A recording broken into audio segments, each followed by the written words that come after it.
Hi, I'm Josh, and once again I need to come to you with a couple more books that did not work very well for me, as has happened so often in the past couple of years. A couple more works of fiction here just didn't hit the spot for me, unfortunately. These ones came about as a result of my continuing search for really good steampunk fantasy fiction, and I really haven't had much success in that particular search, with the possible exception of the Clock Tower War duology by T. Kingfisher. But these two books here are the results of my latest search. We have Johannes Cabal the Necromancer, published in 2009, and Johannes Cabal the Detective, published in 2010, written by Jonathan L. Howard. Now, I'm pronouncing it obviously the Scandinavian or European way with the Johannes rather than Johannes. I don't know if that's correct, since Jonathan L. Howard is English and presumably doesn't pronounce his name Jonathan, but that's what I'm going with, so hopefully that works for you. Now, to start on a positive note, I will say one thing that's kind of cool about these books is the fact that each of the chapter headings has this little sketch to indicate something about what's going to be coming up in the upcoming chapter here. So I always enjoy it when books include those. Plus, I really actually enjoyed the chapter titles of these two books. They sort of follow kind of an old school format in which they are rather long and descriptive titles. For example, chapter 7 in this book is "In which Cabal is in terrible danger and then has breakfast," or a couple chapters later, "In which Cabal discovers the future of bar snacks and trifles with the nobility." And it brought to mind, I think it's Charles Dickens. There's one of those classic authors who used to have fairly long descriptive chapter titles like that, and that's always kind of fun too. So the way these books are formatted, and they look cool, they have fun chapter titles, I can say that as positive aspects. Now, to get into the books themselves, I will not spoil the plots as usual, but we have, with the first book here, Johannes Cabal the Necromancer, we have our titular character here, Cabal, who has previously made a deal with the devil and has essentially sold his soul to the devil, but he goes back to hell to make a new bargain with the devil in an attempt to get his soul back. And the bargain they reach is that the devil is going to provide Johannes Cabal with this traveling carnival, and he needs to travel around harvesting 100 souls over the course of a year in order to get his soul back. This is obviously a strange premise, and we have the origins of that in the acknowledgments at the end of the book, where the acknowledgments start off with Ray Bradbury for being a personal hero and inspiration for this novel. It was something wicked this way comes that put in my mind the question, where would an evil carnival come from anyway? So we have an evil traveling carnival that is looking to take people's lives and collect their souls. The next book in the series here takes a completely different turn into the mystery genre. We have Johannes Cabal the Detective, and in this book we have Cabal on an airship taking a long journey with a handful of passengers. So we at least start off with the classic mystery setup of a confined space that nobody can come, leave, or return to very easily, and a small amount of characters, although as usual my memory for keeping track of who is who suffers to a certain extent, but they do ultimately have some characters who leave the airship, so there's other things that go on outside of that particular confined environment. But overall, we have this question of what exactly is going on here, who has committed the murder that takes place in the book, and we're trying to get to the bottom of these mysteries. So that's sort of the general format of these two books. From a character point of view, one reason I struggled a bit with these books is the fact that our hero in these novels is just not really a likable character, in my mind anyways. Even though, yes, he's a necromancer, he works with the dead, he works with very kind of dark and evil, perhaps, practices, but it presents his motivations as being somewhat noble. He had lost a loved one who was very dear to him, and so he's trying to find an answer to this problem of death, and that's why he's become a necromancer. And in fact, late in this book, The Detective, here we have Cabal talking to another character named Enright, and Enright has just related to him an event where a guard died a rather horrible death, to which Cabal replies, "Good, one less to worry about." Enright then responds, "No man deserves to die like that," I said, angered by his insouciance. And then Cabal says, "Or kicking on the end of a length of state-owned rope, or blown to pieces on a battlefield, or quietly in bed surrounded by loved ones." He spat out these last words venomously. "One cannot pick and choose. You shouldn't be railing against the manner of death, Enright. And you find nothing to fear in death, I suppose?" "Only one thing," said Cabal. "Its inevitability." So that's apparently his noble origin story, even though he, like I said, has a task in the first book of murdering 100 people and collecting their souls for the devil, which, doesn't exactly paint him in the most positive light. Unfortunately, the way the author has decided to justify that aspect is we have Cabal, at least, explaining his murderous task along the lines of, well, I'm really only targeting criminals and bad people, the sorts of people who would end up in hell anyways, so I'm just making their life a little bit shorter, but ultimately their destination of hell is the same regardless, which the way they portray criminals and people who break the law in this book, I found just that uncomfortable black and white, there are good people and there are bad people, which I don't believe in whatsoever. And so that turned me off a bit, as well as the fact that, as some authors tend to do, we have Jonathan L. Howard presenting these bad people as being also physically fat and ugly to go along with their ugly personality, I guess. And in fact, two of these people are described at the start of a paragraph as the ugly man and the fat ugly man eyed the stall, and then carried on doing whatever mischief they were up to, which, having your fat characters be the villains just doesn't work in this day and age. I certainly had a problem with older books like Dune when they did stuff like that, but these books aren't all that old. So essentially the entire premise of the first book, The Necromancer, is one that I didn't enjoy all that much.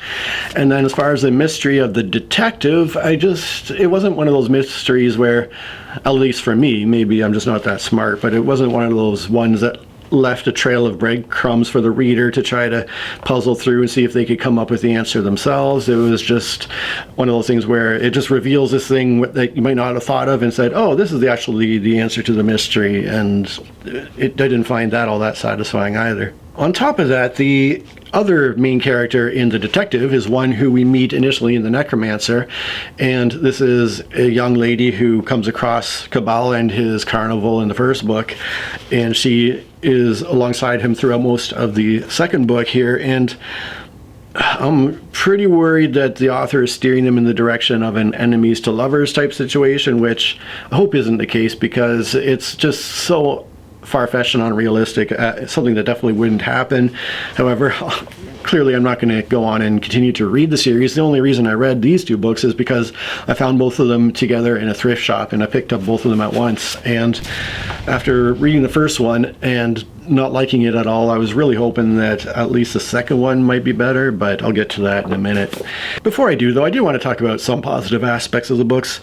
One that is, well, both a positive and negative, is the fact that these are both written as very humorous books, to the point where I would say humorist is one of the genres alongside steampunk fantasy and mystery. They are meant to be funny books. Obviously humor is entirely a subjective thing. In this case, with Jonathan L. Howard being an Englishman, it is very much an English type of humor, very sarcastic, dry, dark humor. One thing I will say that, although, you do need to separate humor from, I guess, everyday real life.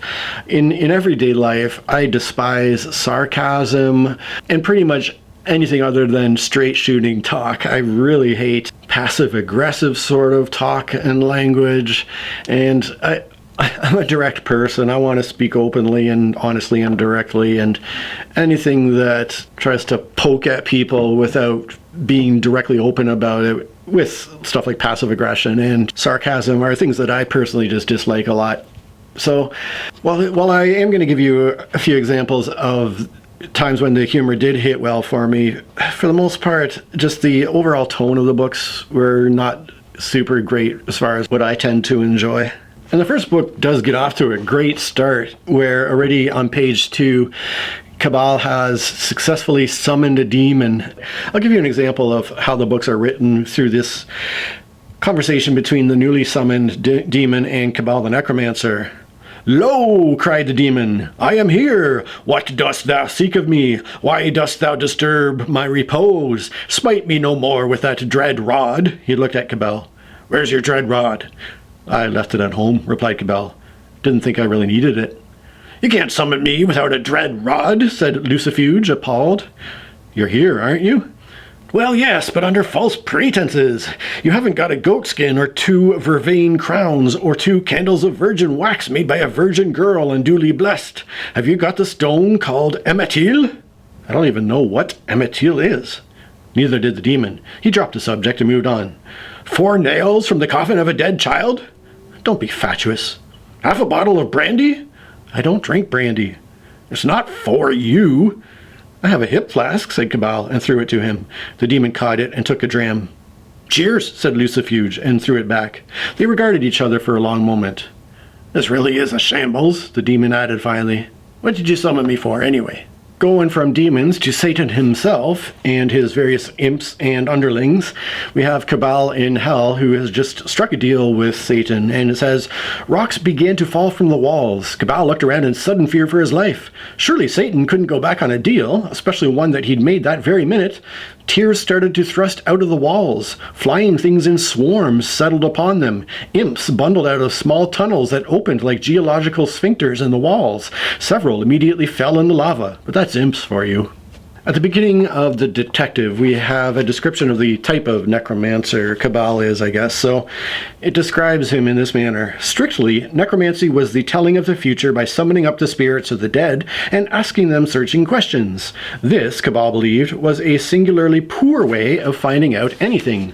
The dead were moderately strong on history, weak on current events, and entirely useless for discerning what was to come. They were, after all, dead. Still, that was the dictionary definition of necromancy." Come to think of it, it seems to go on talking about what kind of necromancer Cabal is not, and doesn't get into right away the type that he is. But anyways, that little bit was kind of funny. And then finally, for us board gamers, we have this little bit that made me chuckle a bit. We have a very imposing military leader walking amongst the passengers, staring suspiciously at them, and it said, "He walked slowly through the passengers, who were uncertain what was going on, but certain that something was going on, and moved slightly away from the lieutenant, as if he had a contagious disease, or was about to rope them into a party game." So, yeah, there were definitely a lot of spots throughout the books that made me chuckle. However, the entirety of these books is written in this very tongue-in-cheek, humorous manner that is going to be really hit or miss depending on what kind of humor you appreciate, obviously. Now, one thing I did appreciate quite a bit, although it is entirely at odds with the very murderous theme of the first book in particular, are the strongly anti-war sentiments that are expressed at certain times in both of these books. When the subject of war came up, Cabal's thoughts are narrated in this manner. "As a man who dealt with life out of death, he was perhaps more appalled by war than most. He had been chased out of towns by any number of solid citizens, all of whom obviously considered themselves morally superior to him, although they would cheerfully send their sons to die in conflicts that could and should have been solved diplomatically. Cabal, on the other hand, rarely killed unless absolutely necessary." Again, a weird justification considering he's supposed to be killing 100 people in this book, but these ideas are emphasized again in the second book. We have a character on the airship who has come up with this amazing high-energy food that he proposes to use as snacks for troops in wartime. And so he's talking to Cabal, and he says, "Those little wonders," he answered, gesturing at the bag in Cabal's hand, "are high-energy food. Gives you pep right when you need it. Perfect for troops on the march, eh?" "It's an interesting idea, certainly," said Cabal, for whom war was already such a ludicrous idea that the addition of thousands of soldiers marching off to butcher one another while chewing on slightly salted, deep-fried chunks of pigskin added not a jot of absurdity. And then later on in the book, Cabal and another character are trying to come up with a plan of attack to deal with a certain violent situation, and the other character says, "Now what?" I asked him as we sought cover in the tomb cave. "I'm no military man, thankfully," replied Cabal as he laid himself flat behind a partially emergent boulder. "But in their place, there are two obvious plans," and then he goes on to come up with some other plans. So that's one thing I at least appreciated about these books. I also thought it kind of funny, again, going back to the fact that the author is English, his characters have this to say: a legal official is attempting to place a noble woman under arrest, but her friend steps in and says, "She's English!" the tiny Miss Ambersley screamed in the lieutenant's face. "How dare you suggest such a foul calumny upon an English lady, you foreigner!"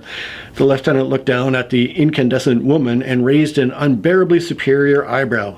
"Ah, Signora, here you are the foreigner. There is possibly no insult so calculated to sting the English as the suggestion that they may at any time be considered foreign, as this flies in the face of the obvious truth that the whole of creation actually belongs to the English, and they are just allowing everybody else to camp on bits of it from a national sense of noblesse oblige." So while that is somewhat funny in a depressing sort of way, this last little bit here is more depressing in a depressing sort of way. And we have a bunch of people who have escaped from an insane asylum, and this is how it describes this group of characters who recently were in the asylum. Behind Rufus, the leader of this crowd here, behind Rufus, the insane, the deranged, and the eccentric but poor formed up into a herd 30 or 40 strong. Seems like an accurate description of who might end up in a mental hospital, including the eccentric but poor. At least that would be the case if we still funded psychiatric treatments and didn't just throw most of these people in prison. So anyways, yeah, these are things that I did like about the books, but I need to be real for my ratings here.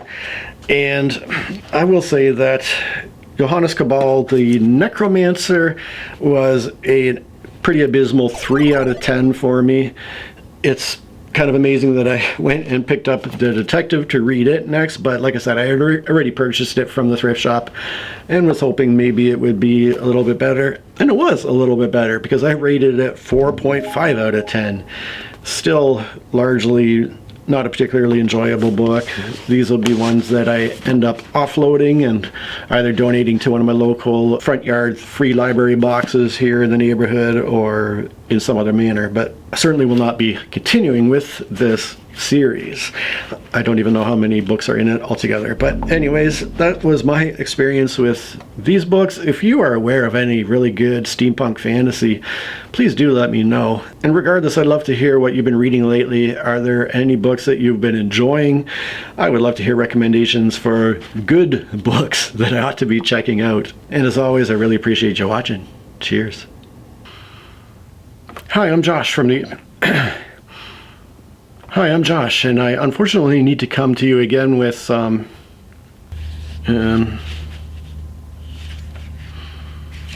thought I had highlighted. We're trying to get to the bottom of these. As is often the case, some authors like to do, they like to prevent the as some authors like to do, they presenting your so the however the entirety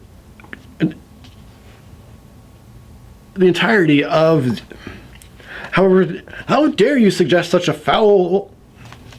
And then for us board gamers, this final little funny spot, And then finally, for us board gamers, this little comment made me chuckle a bit. We have a very and then finally, these ones came